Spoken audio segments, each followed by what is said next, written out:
राम्रो रहेछ नि मासु चाहिँ गम्बेर के अरे गम्बेर आमालाई चाहिँ एकदम धन्यवाद छ है भैँसीको मासु खुवाउनुमा धेरै धेरै धन्यवाद मेरो देवरहरूलाई hey guys good afternoon welcome back to my new vlog आज चाहिँ मैले बिहानको सबै कामसाम सकिसकेँ हो खाजासाजा पनि खाइसाइ गरेर चाहिँ बिहानको जति गर्नुपर्ने रुटिनहरू चाहिँ मैले सबै गरिसकेको छु र अब चाहिँ म लन्चपट्टि लाग्ने हो र लन्चमा चाहिँ म के बनाउँछु भनेदेखि चाहिँ भैँसीको मासु साह्रो खानु मन परेको थियो हामी बुढाबुढीलाई हो पहिल्यैदेखिको र अस्ति आइतबार चाहिँ बल्ल भेटेँ र आज चाहिँ म भैँसीको मासुको रेसिपी तपाईँहरूसँग सेयर गर्छु र खाएर पनि देखाउँछु दुई बुढाबुढी मुकबाङ जस्तो हल्का हुनु त मैले कहिले पनि गरेको छुइनँ मुकबाङ फर्स्ट टाइम गरेको सबैको लाइफमा सबै कुरो फर्स्ट टाइम नै हुन्छ र म भैँसीको मासु चाहिँ कसरी बनाउँछु भनेदेखि चाहिँ सिम्पल तरिकाले बनाउँछु म बाह्र मसलाहरू पनि हाल्दिनँ हो सिम्पल तरिकाले बनाउने हो र अब चाहिँ सुरु गरौँ रेसिपी बनाउन भैँसीको मासु हेर्नुहोस् है त यहाँ क्या दामी छ ए अब यसमा चाहिँ म यहाँ मैले प्याज खोर्सानी काटिरहेको छु टमाटर पनि काटिरहेको छु अनि यहाँ अदुवा लसुनको पेस्ट पनि रेडी छ र म अब चाहिँ तपाईँहरूलाई चाहिँ यो चाहिँ उयो फोन चाहिँ म ट्राइपडमा राखेर चाहिँ मजाले देखाउने छु यसरी एउटा हातमा फोन राखेर अर्को हातले काम गर्दा चाहिँ फोन एकदम सेप हल्लिन्छ त्यही कारणले अब चाहिँ स्ट्यान्डमा राख्ने छु सो यहाँ चाहिँ मैले लिएको छु भैँसीको मासु मजाले पिस गरेको छु हो बोसोहरू पनि छ मजाको र सबैभन्दा पहिला चाहिँ यहाँ म प्याज र खोर्सानी हालिदिँदैछु टमाटर अदुवा लसुनको पेस्ट मैले बनाएको छुइनँ यो चाहिँ अलिक मैले चाहिँ कुटेको मात्रै छु पेस्ट बनायो भने चाहिँ अलिक टेस्ट राम्रो आउँदैन पेस्ट बनायो भने टेस्ट राम्रो आउँदैन र हर्दी पनि हालिदिउँ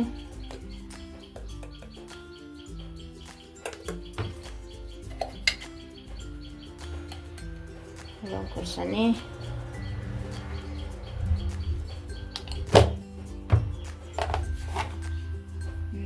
स्वाद अनुसार हालिदिउँ तेल हालिदिउँ है साथी हो अब यसलाई चाहिँ मजाले मोल्नुपर्छ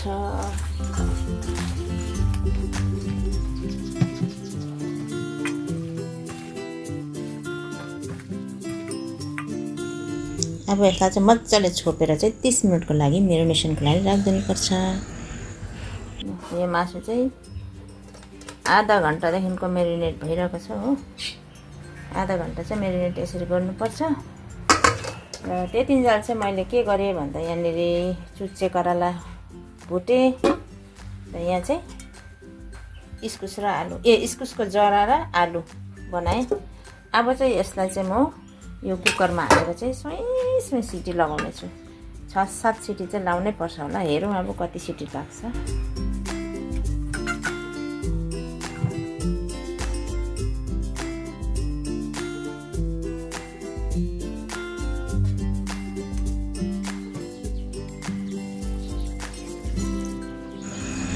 अब यसलाई चाहिँ छोपेर मजाले सिटी लगाइदिउँ है सो यहाँ चाहिँ सिटी पनि लागिसकेको छ र यसरी नै मैले चाहिँ 6 पल्ट चाहिँ सिटी लगाइदिएँ फर्स्ट सिटी चाहिँ हाई फ्लेममा अनि बाँकी 5 सिटी चाहिँ लो टु मिडियम फ्लेममा सो यहाँ हेर्नुहोस् मासु पनि एकदमै दामी लतक्कै गलेछ हो र मासुमाथि पनि डिपेन्ड गर्छ कतिको छिप्पिएको कलिलो मैले चाहिँ 4 सिटी लगाएपछि फेरि गलेकै थिएन र फेरि 2 सिटी लगाइदिएँ सो अब चाहिँ हामी खानु बस्नेछौँ है साथी हो सो गाइस भैँसीको मासु पनि रेडी भयो हाम्रो चाहिँ अब हामी चाहिँ के को मासु भैँसीको मासु अब खाने भयो यहाँनिर छ चुच्चे करेला यो इस्कुसको जरा र आलु अन्त यहाँ चाहिँ मेरो बुढाले बनाएको टमाटर र प्याजको खुर्सानी लसुनको के हो सलाद अहिले चाहिँ हामी खानु स्टार्ट गरेँ साथी हो पहिला चाहिँ म पानी खान्छु पानी खानु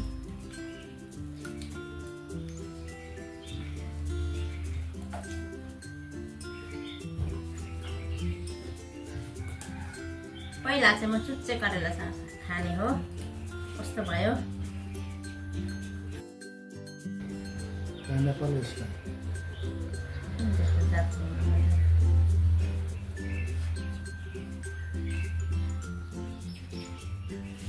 यसरी खाँदा तपाईँहरूलाई अप्ठ्यारो लाग्दै होला है। के गर्नु, मेरो तकदिर खराब। मेरो हात चाहिँ यस्तो यो यहाँ देख्न सक्नुहुँदैछ।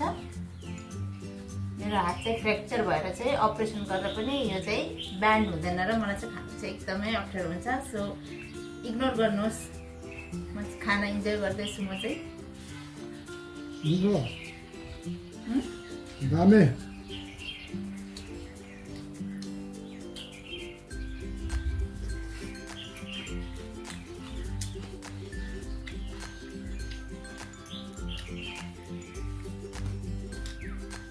यहाँ त नुन छ है साथी हो, मैले देखाएँ।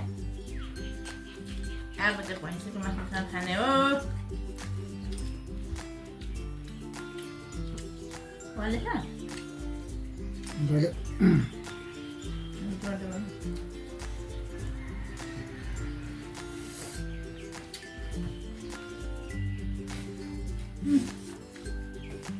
दामी भएको छ है साथी हो भैँसीको मासु चाहिँ।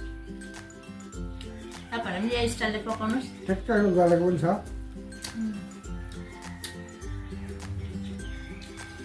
म चाहिँ यसरी नै पकाउने हो भैँसीको मासु। पक्कु लगाएको भन्छ यो हो। जिरा धनियाँ मसला बाह्र मसला बगडम सकडम केही हाल्दिनँ। म चाहिँ हाल्यो अदुवा लसुन कुच्याएर हाल्यो, प्याज टमाटर अघि तपाईँले देखिहाल्नु भयो। यस्तैमा ठिक छ हौ। सादा मजाले गलेछ मासु पनि हो। नुन चाहिन्छ भने चाहिँदैन नि थाहा भयो। नुन पनि ठिक्कैको ठिक्कैको एकदम सब कुरो ठिकैको। सलाद पनि दामी बुढाले दामी बनाएको हो। सलाद पनि क्या टेस्टी छ नि, क्या रुचाउँदैछ।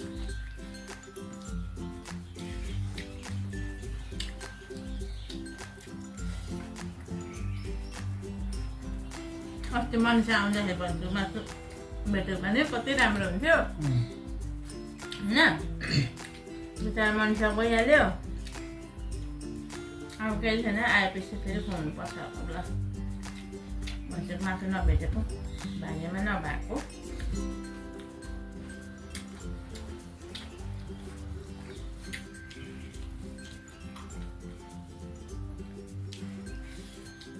भैँसीको मासु चाहिँ सुकुटी पनि दामी, आलु पनि दामी।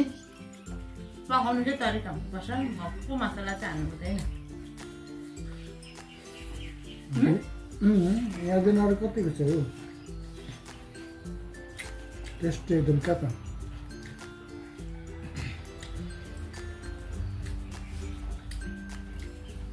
राम्रो रहेछ नि मासु चाहिँ।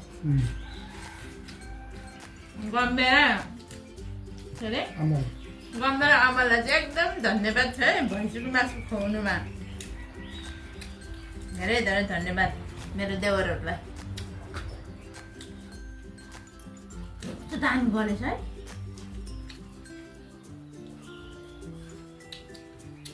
अन्त कलेजो पनि मनपर्छ।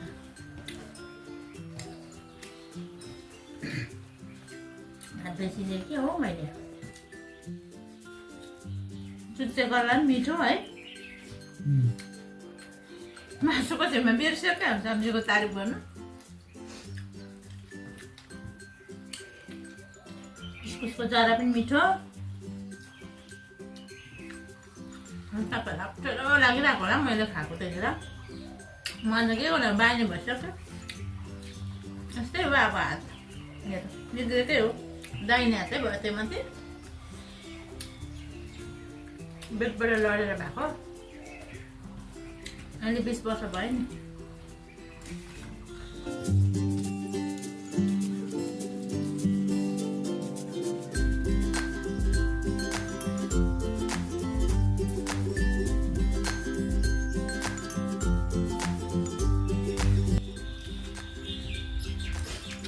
जो मिठो लाग्छ।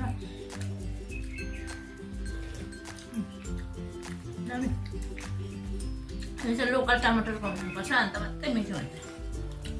अमिलो है।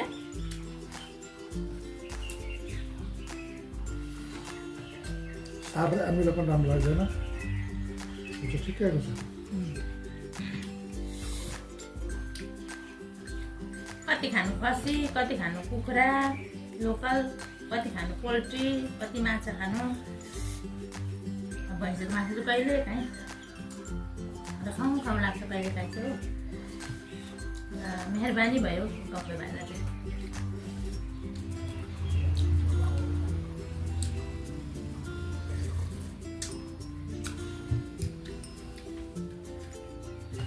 अप्ठ्यारो भयो भने म चाहिँ यो हातले खान्छु, यो देब्रे हातले खाउँ भने मिल्दै भन्दैन नि, सक्दिनँ हो। भुइँभरि पोखिन्छ, बरु यसरी खान्छु।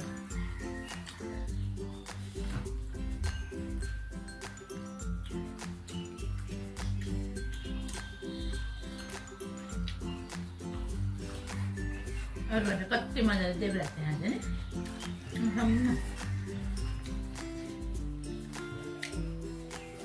होइन के मन भयो भक्कु खाइदियो अन्त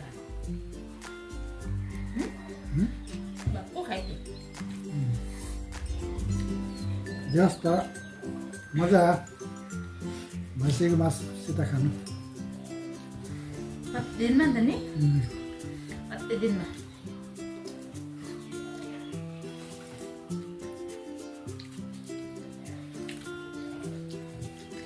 त्यसको आफ्नो आफ्नो टेस्ट हुन्छ। तपाईँहरू पनि यही स्टाइलले पकाएर खानुहोस्, मजा आउँछ। टेस्टी भैँसीको अलगै स्वाद, नाक्के पनि हुँदैन, मजाको रुच्ने।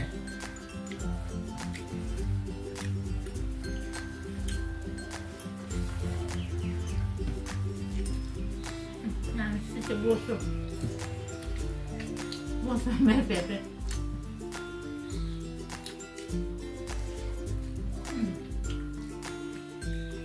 जसलाई चाहिँ प्रेसर कोलेस्ट्रोल छ उसैलाई बोसो मनपर्छ, के हुन्छ। च्यालेन्ज राखेको भए त मैले जित्ने रहेछु, मेरो थाल फिनिस भइसक्यो भातले।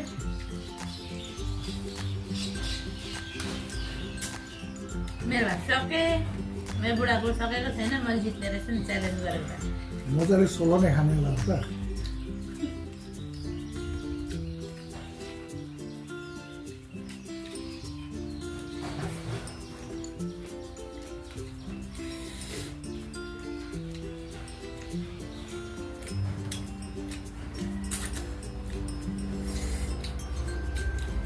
मेरो पनि ठिक्कैको है, खाना चाहिँ यसरी चटचुट खानुपर्छ। एउटा इस्कुसको जरा छ अटे नै भुँडीमा। सो साथी हो, भैँसीको मासु चाहिँ यसरी पकाउनुपर्छ, एकदम मिठो हुन्छ। हामीले एक एक बटुको लिएको थियौँ, दुईजना नै सक्यौँ।